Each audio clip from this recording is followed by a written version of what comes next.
Assalamualaikum warahmatullahi wabarakatuh. Bertemu lagi dalam Simadu On Air Edukasi Pajak PMA 2. Kali ini bersama saya Dini Anggraini. Kali ini ditemani oleh Mbak Kurniati. Oke, kawan pajak, kali ini saya dan Mbak Uni akan menemani kawan pajak dalam podcast 20 menit ke depan. Iya, kawan pajak, sebelumnya saya ingin menyapa dulu dengan sebuah pantun. Jalan-jalan ke Kota Palu, jangan lupa membawa bolu. Pandemi sudah berlalu, semoga kawan pajak sehat selalu. Amin. Amin. Iya. Nah, Oke, kawan pajak gimana nih Mbak Uni? Dalam podcast kali ini kita akan menyampaikan informasi apa nih Mbak Uni? tentang perubahan data. Perubahan data wajib pajak. Gitu. Oke, 2 Apa ditambah aja? 3 sama dengan 5. Berikut informasinya. Informasinya. Ya, kawan pajak, dalam hal apa aja sih data KPP itu dapat melakukan perubahan data si wajib pajak, gitu ya. Jadi, kawan pajak, informasi ini akan kami sampaikan berulang karena memang masih ada juga wajib pajak yang membutuhkan tentang bagaimana melakukan updating data, gitu ya. Kawan pajak, Kepala KPP atau pejabat yang ditunjuk oleh Direktur Jenderal Pajak dapat melakukan perubahan data wajib pajak dalam hal data atau informasi yang terdapat dalam administrasi perpajakan kami berbeda dengan keadaan yang sebenarnya. Dan perubahan data dimaksud tidak mengakibatkan perpindahan tempat wajib pajak terdaftar berdasarkan permohonan wajib pajak atau secara jabatan. Jadi, perubahan data wajib pajak ini dapat dilakukan melalui permohonan wajib pajak atau bisa juga secara mandatori oleh Kepala KPP setempat, gitu. Di mana wajib pajak terdaftar ya. Betul. Oke. Nah, mungkin kawan pajak bertanya, yang perubahan data itu dilakukan dalam kondisi apa aja Seperti gitu apa, ya. ya. Nah, ini mungkin kita harus melihat dari sisi subjek pajak ya. Nah, kalau untuk wajib pajak orang pribadi nih kawan pajak, itu dilakukan perubahan data dalam kondisi yang pertama adanya perubahan identitas wajib pajak gitu Moni.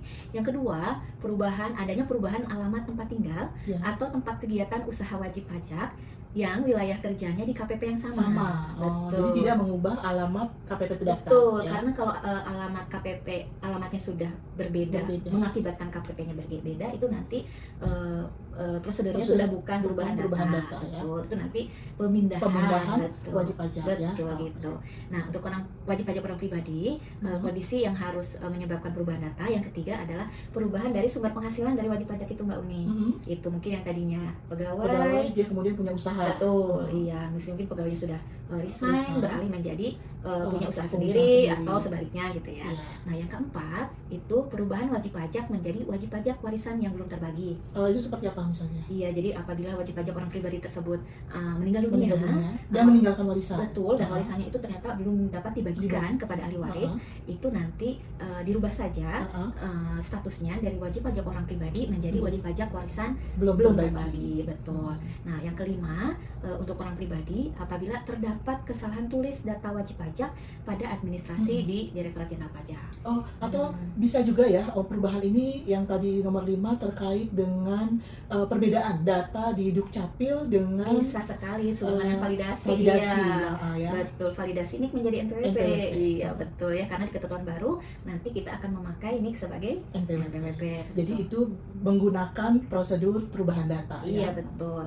Gitu Mbak Uni. Kemudian Yang warisan belum terbagi, misalnya untuk subjek pajak berupa wajib pajak warisan belum terbagi, itu nanti apabila ada perubahan wakil wajib pajak, perubahan alamat tempat kegiatan usahanya ya dalam wilayah kerja KPP yang sama, perubahan sumber penghasilan wajib pajak atau terdapat kesalahan tulis data wajib pajak, itu juga dapat diajukan perubahan data. Betul gitu. Nah, kalau tadi mengenai wajib pajak orang pribadi dan warisan yang belum terbagi, nah untuk wajib pajak badan Mbak Uni.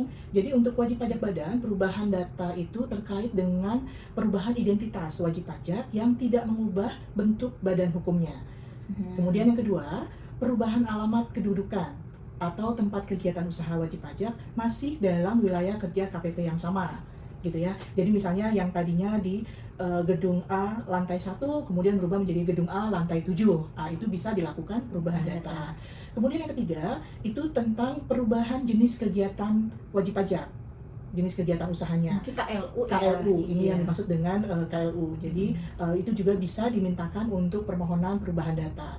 Kemudian yang keempat, tentang adanya perubahan struktur permodalan atau kepemilikan WP Badan yang tidak mengubah bentuk badan hukumnya. Iya, jadi mungkin kalau PT ya tetap PT, Tetap PT, kalau CV tetap betul. CV ya, tidak berubah dari Tidak PT, berubah. dari CV menjadi PT gitu nggak ya? Tapi mungkin Iya. perubahan struktur modalnya ya, dari jumlah atau mungkin dari pemilik. Kepemilikan, iya.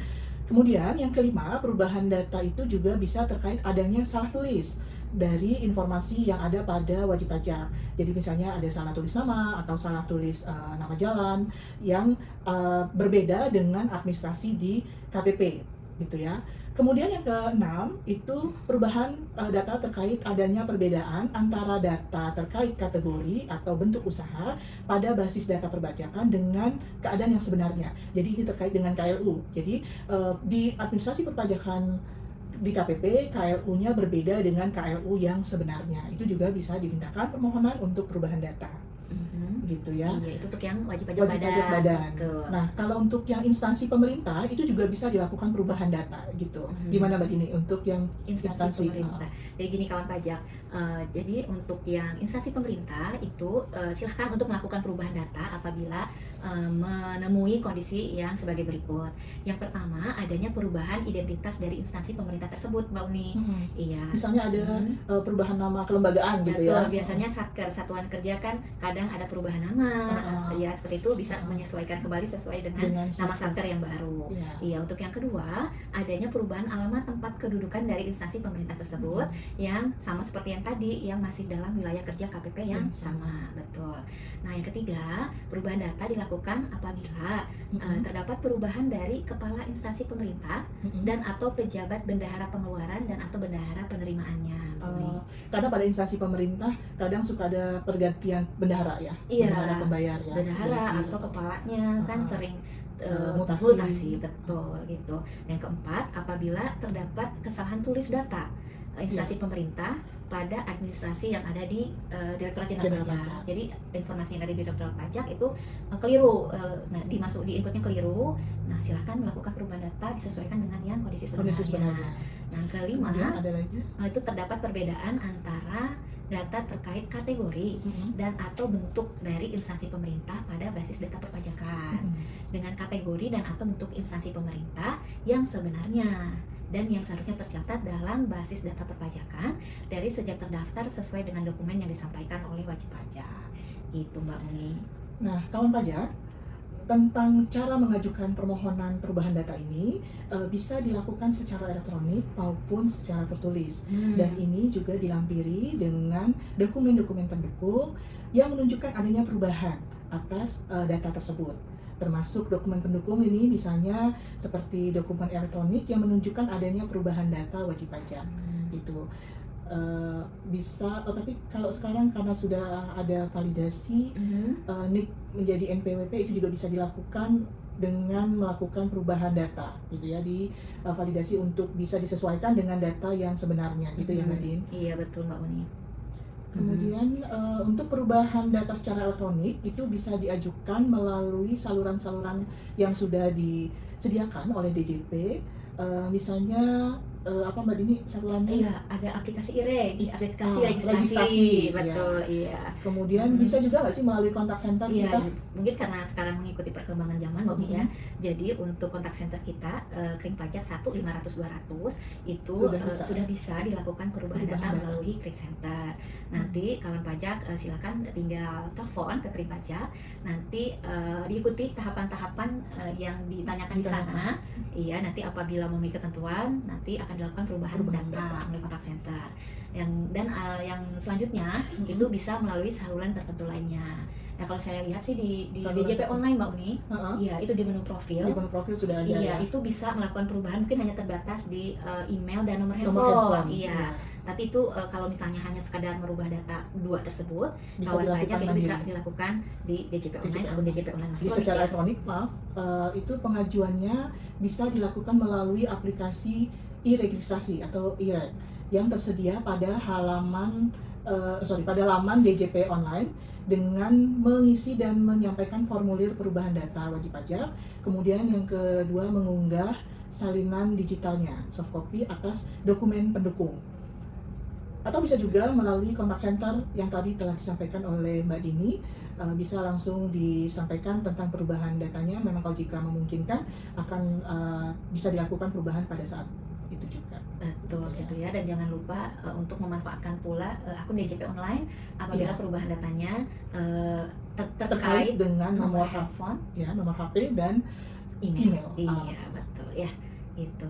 Pengajuan secara elektronik ini Iya. bisa langsung mengunggah dokumen dan lewat kontak Lewat center tadi ya, kontak Mbak center, ya. iya. Iya, gitu ya. Jadi kawan pajak nih untuk yang diajukan secara elektronik atau lewat kontak center, nanti formulir perubahan data wajib pajak yang telah diisi, yang telah disampaikan melalui aplikasi registrasi yang tadi, itu dianggap telah ditandatangani secara elektronik atau digital dan mempunyai kekuatan hukum. Betul.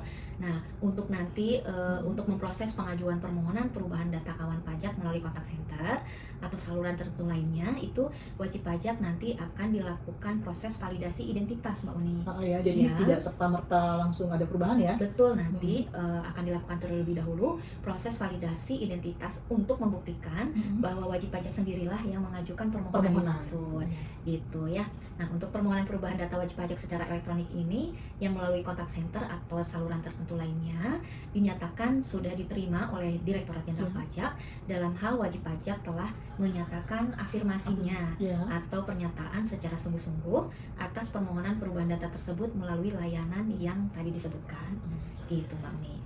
Nah, kawan pajak, atas permohonan perubahan data yang dilakukan secara elektronik tersebut, Direktorat Jenderal Pajak akan menerbitkan BPE atau bukti penerimaan elektronik atas Tentang serba-serbi perubahan data wajib pajak. Iya, walaupun kesannya sesuatu yang sederhana, tapi ini penting ya untuk memperbaiki basis data pada administrasi perpajakan kita, gitu ya, untuk menunjukkan keadaan yang sebenarnya dari wajib pajak atas informasi-informasi dasar dari wajib pajak. Betul. Gitu ya. Tentu saja untuk mempermudah proses komunikasi dan pemberian informasi dari kantor pajak kepada kawan pajak semua. Jadi nanti apabila ada pemberitahuan, ada undangan, betul, bisa ada langsung undangan sampai. untuk edukasi Betul. perpajakan yang terbaru juga bisa disampaikan dengan lebih cepat, lebih baik dan langsung kepada wajib pajak bersangkutan. Mungkin yang kita khawatirkan kemungkinan nih Direktorat Jenderal Pajak atau kantor pajak kan sering bersurat nih kepada wajib pajak. Sangat disayangkan apabila surat tersebut tidak sampai kepada wajib pajak, pada kawan pajak, dikarenakan belum terupdate-nya misalnya alamat atau email, padahal itu sesuatu yang nama, padahal itu sesuatu yang penting ya, Mbak Uni ya. Iya, betul. Betul. Itulah tentang serba-serbi perubahan data wajib pajak. Gitu. Demikian kawan pajak podcast kita kali ini. Apabila ada kesalahan, kami mohon maaf, dan ada kata tidak berkenan, mohon dibukakan pintu maaf yang sebesar-besarnya.